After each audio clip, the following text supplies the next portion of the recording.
So this is going to be pretty tactical. So if you're looking for new ways to drive growth at your organization, new ways to optimize, new frameworks for execution, you came to the right one. So my whole career has been in growing websites, like product growth, changing a website so that more people use it, starting out in social, and then moving more into B2B SaaS at Dropbox and now at Airtable.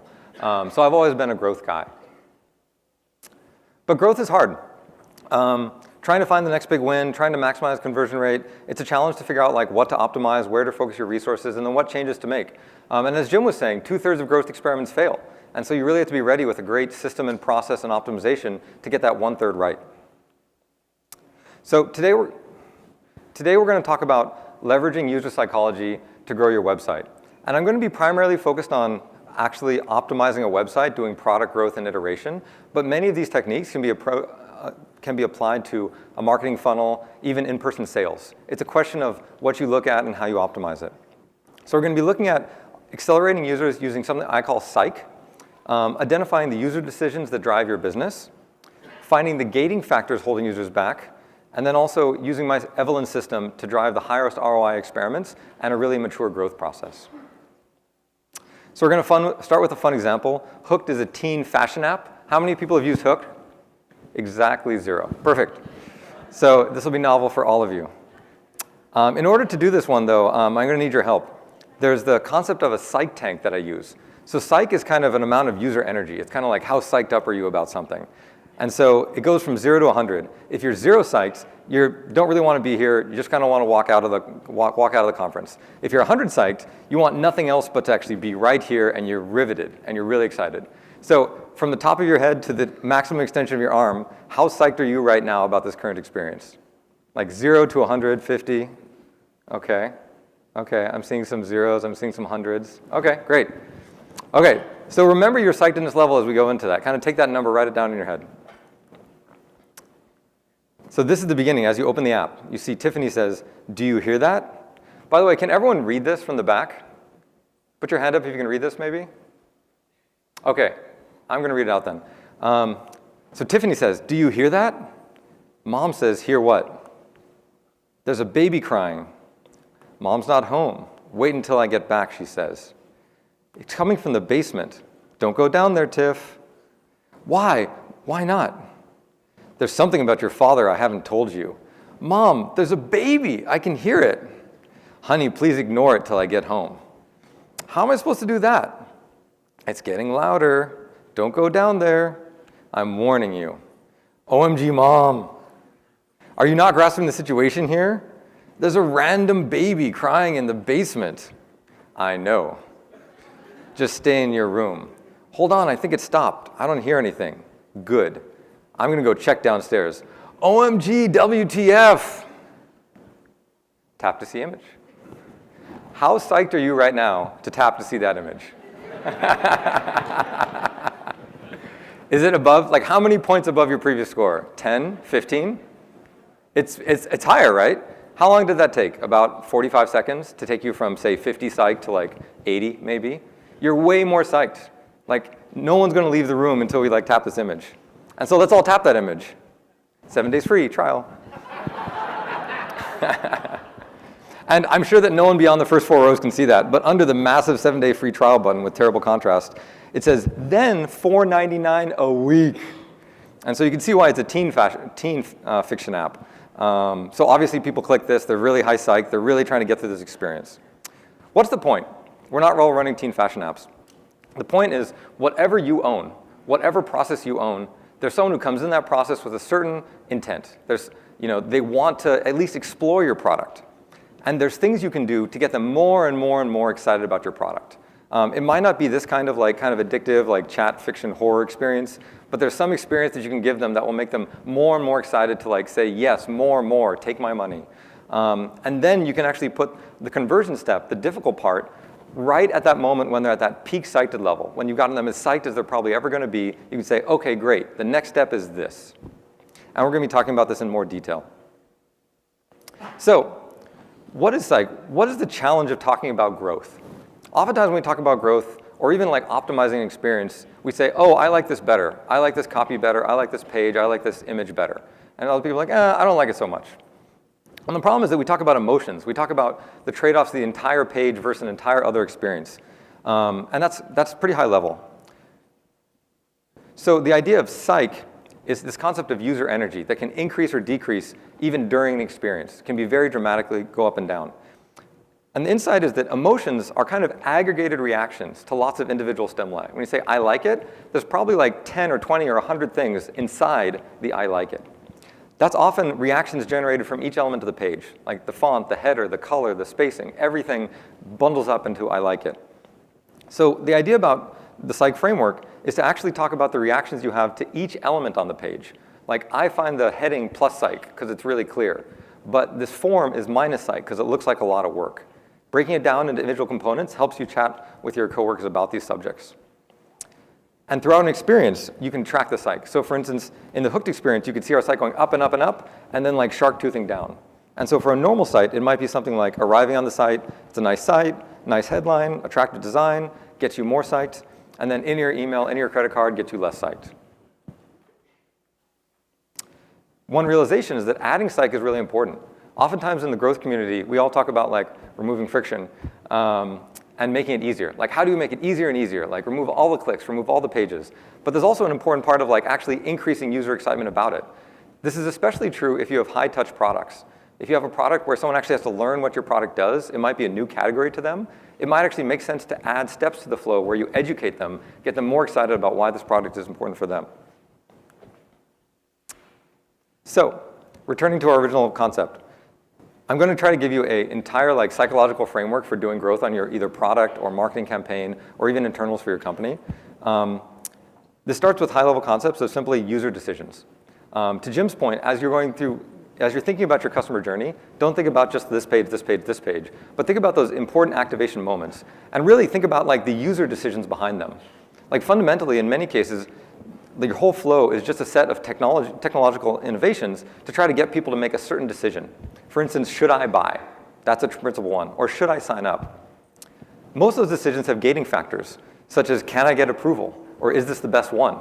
And those gating factors might be different for different personas.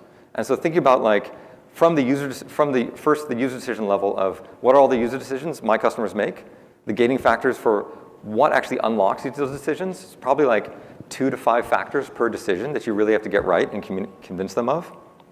And then for each decision, there's what I call micro decisions. Like within should I buy? Should I go to the pricing page? Should I keep scrolling? Should I even keep exploring this product based on what I just saw? It's kind of like these little mini decisions that get them to a full decision.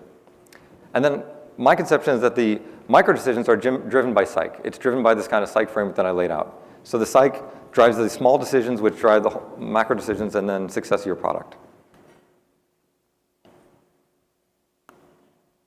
Okay, let's do another fun example. So let's think about like the psych optimization, the user decisions, the gating factors of Match.com. So this is the landing page of Match.com from a few years ago, and it's kind of like some of the classic stuff you'd expect to see on a dating site. And so diving into psychology for a second, the user decision for this is, should I sign up for Match.com? Some of the gating factors might be things around, am I too embarrassed to do this? Should I be dating online? Should I put my profile up? What if someone discovers it? Are there normal people here? Will I actually meet someone that I really love? And these could be very different by persona. It's interesting to think about the fact that the user decision might be the same for many different user groups, but the gating factors could be quite different and might be clustered. Like the embarrassed people are also worried about certain other questions. And then a micro decision on this page might be, should I even fill out the search form? Like, should I even move forward with like one more step, let alone sign up? And then we'll go into the psych on the next slides. So what makes it compelling? What are the things that are positive psych on this page? And I encourage you to do this with your flows, either marketing campaigns, websites, whatever you present to users, go through and try to break down the individual elements of what makes it compelling. What is the plus psych? Here, it might be the fact that you're on Match.com. People usually know about it. It's a major brand. So that brand sets it apart, and that's part of the reason it's such a large logo. There's cute singles everywhere. If you're coming here for cute singles, it looks like you found it. It looks kind of unlockable, which is kind of funny, which is kind of fun because there's cute singles kind of hiding behind this like apparently like gating like modal. So if you just click that button and get to those cute singles somehow. I think it's interesting, if you can't see at the back, the form says I'm a woman looking for a man, which I think is kind of a fun thing because women looking for men will be like, yeah, that's me. And men looking for women will be like, sweet, they're here. And so either way, you're like, yes, that sounds good. The default A range 25 to 35 probably makes sense for many of their customers based on demographic data. It means that perhaps half their users or more don't have to change those. The postal code is a bunch of work, but at least get you excited about the fact that maybe you'll find people near me. Most people know that their postal region is very close to them, usually within driving distance.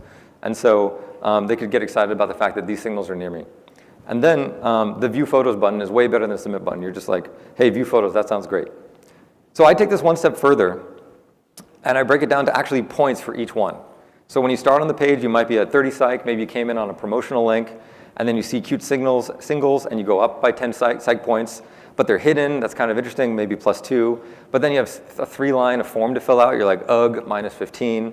But then you're like, okay, this is a nice form. I get it. And so as you break it down, you see that someone might come in at about 30 psych and leave at somewhere around like 42 psych. They actually get more excited as they go through the funnel. And I think this might seem kind of obvious, but the interesting contrast is, what if we took out all the plus psych? What if you just like told your engineering team, hey, build a landing page with like some search box on it? They'd be like, done, boss. And like it would look like terrible. It would just be like, you'd still have Match.com, and so you still have some positive coming in. But otherwise, like without those defaults, without the nice submit button, without the signals in the background, without the interesting call out, you'd probably come in at 30 and then drop down to 10. And if someone came in at like 18, they might drop down to -2 and be out. They're like, whatever, this is obviously not what I wanted to do today. And they're like too low psych to continue. So I think this is good to remember that, when you think about the experiences that you own, like, are they this or are they that? And what individual things can you change to pull them from one to the other? Like, what individual site can you add to your website next week? Okay, so I'm kind of going through some of my favorite frameworks that I'm whizzing through. I'm hoping it's useful for people. I'll be outside if you have questions. I'm just going to do a quick jump to Evelyn. Evelyn is my growth optimization framework. It helps you find the highest ROI experiments, helps you have a feedback loop of learning for your team, and helps keep everyone on the same page. It effectively is a growth experimentation system with growth process built in. The reason I built it is that managing growth teams is complex. At Dropbox, where I put this together, we had 20+ growth squads, hundreds of experiments launching each week or month, different ways of calculating ROI by team, and almost no visibility into what was happening. If you ask the question, what experiments did we launch last week? That would effectively be an email to 12 managers and some kind of feedback process of why do you want this information? And you'd be like, maybe I actually won't collect this information. But putting this all in one place gives people the guardrails to really accelerate. So the solution I came up with is Evelyn. It's a multi-team experiment tracker with kind of the best things I could find in the growth community built into the process. It's built on top of Airtable, where I work. Airtable is a general case database and really a software development platform that looks like a database and looks like a spreadsheet that allows you to build stuff like this. You can actually build complicated workflows. Anyone can build them. You don't need to be a programmer. And then you can use them across your team to accelerate and have something custom to build internal apps, stuff like that. And so this gives you a sense of the tool as itself. It's got experiments, metrics, surface areas, and populations. And then a number of different fields to help you coordinate your experiments. It works for different teams with the team field, different statuses. It tracks it all the way from ideas. Anyone can put in ideas, all the way through to production. So the first, arguably most important part of it is getting the highest ROI experiments. When the majority of your experiments fail, it's incredibly important to pick the best ones and then do those first, rather than kind of coming up with 5 ideas and building 5 ideas. And so there's 2 ways we do it here.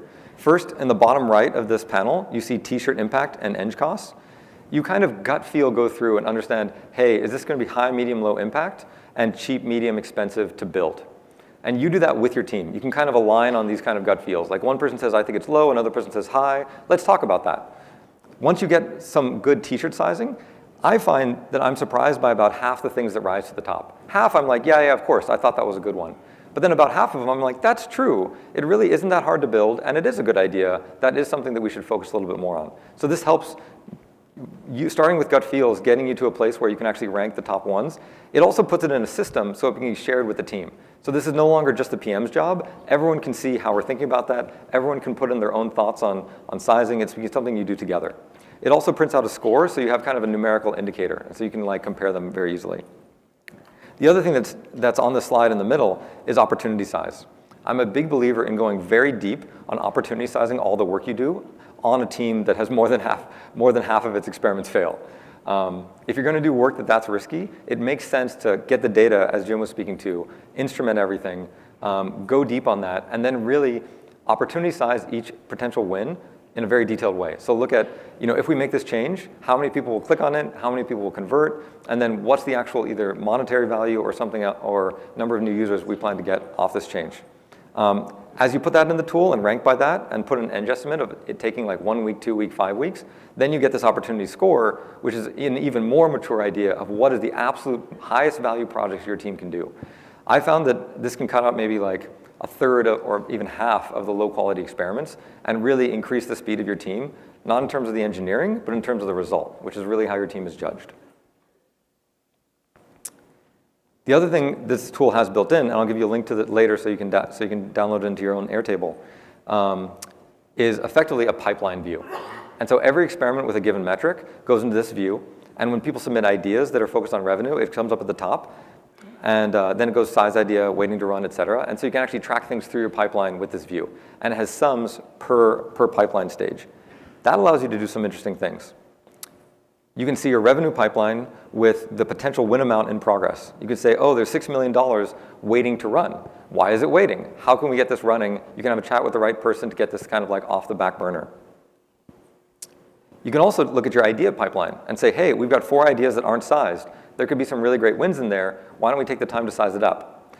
Until you realize that, wait a sec, there's $24 million of wins currently sized. We actually don't need to size anymore. We can actually just build those wins. How do I get an engineering team to focus in and build this? Maybe I need to have a conversation with the CEO or recruiting to actually staff this up and execute these wins because there's so much clear value in pipe. You can also find teams that need help. So if one team is actually product growth, the green team is actually executing, has size ideas and waiting to run, but then the other team just has a bunch of ideas that haven't made it out of there yet, you can say, okay, how do we get more things out of that team? How do we help that team get their ideas through the stages? The last thing you can do that I think is really valuable is you can compare your results to your opportunity sizing. Very few teams do this in a really mature, consistent way. And so pretty much you look at, hey, we opportunity sized this to be $19 million, and it was actually $23 million, which is a very happy accident. It's often going to be the other way around. But this allows you to say, okay, how do we change our opportunity size the next time to be more accurate? Oftentimes people estimate experiments to be like $5 million, $10 million, and it comes out to like $1 million. And then you can adjust that in the future. As you get that feedback loop going, you get to be a learning organization and do more and more over time. The results of Evelyn at Dropbox was that we won and launched more, and teams that use it thoroughly and deeply hit their metrics every quarter, accurately opportunity size with better feedback, and also had higher hit rates, and so fewer experiments failed. So overall, to close it out, to use this framework, you want to discover the user decisions across your funnel, investigate the gating factors for each by asking your users, thinking about personas for each decision, break each of those decisions down into micro decisions and psych factors, looking at your flow, and talk with your team about what is positive psych and negative psych, and then run experiments on all of that to try to improve it using a tool like Evelyn. Another tip I have is try to focus on one user decision per 3 team members. So for instance, like sign up or conversion would be like a user decision. And try not to do too many of those at once, because in many ways a growth team is like a laser, and you need to keep it very well tuned and very pointed on target for it to actually work. Thanks so much for your time. Please reach out. I'd love your feedback. Also, please download Evelyn at that URL.